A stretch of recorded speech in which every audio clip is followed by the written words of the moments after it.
And just to move to one small side from the Catholic tradition for a moment, the condemnation of idolatry that Muhammad bequeathed to us has something very important for us to learn from. He dismissed all image making as an attack on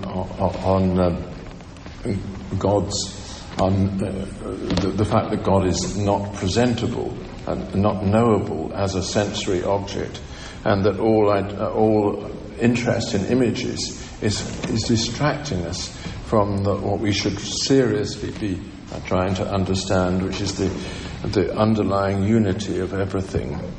And that conception, I think, has something to be said for it. We live in a society which is completely saturated with images and saturated with distractions, which direct our thoughts away from any kind of genuine interpersonal relation towards fantasies of not necessarily sexual fantasies of buying this, acquiring that, becoming empowered in this way or that or this other way through our acquisition of things. And in particular, the obsession with the human form in its represented images is something which I think was being warned against by Muhammad, and Muslims are very aware that this is something that our civilization has fallen for. We've fallen for representation as the substitute for genuine relations with people. And I think that when people get into this, are fully saturated with the advertising culture and this mechanical version of music and all the ways in which we distract ourselves from thinking seriously about our situation as embodied beings. When we think about that, we tend to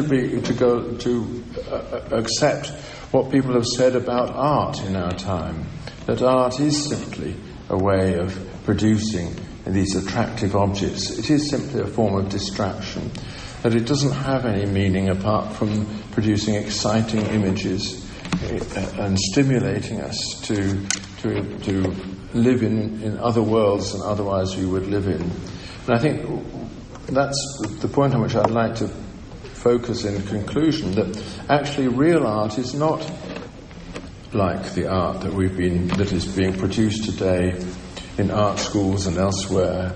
It's not simply a byproduct of the advertising industry. It's not there to distract us. It's not giving us interesting images which have their root in sexual fantasy or anything like that. Real art is about producing imaginary worlds. And when we create imaginary worlds, we're freeing our consciousness from subjection to ordinary objects. Consciousness becomes in charge of objects in an imaginary world and explores its own possibilities.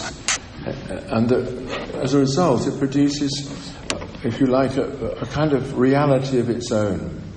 And I think this is, if we look back over the art of our civilization, it persuades us of the reality of the imagined and how we can discipline the heart and learn the truth of our own emotions through spelling them out in stories and images which bear contemplation for their own sake, which are not just substitutes for our unsatisfied feelings in this world, but are leading us to some kind of moral recognition of possibilities that otherwise we would deny.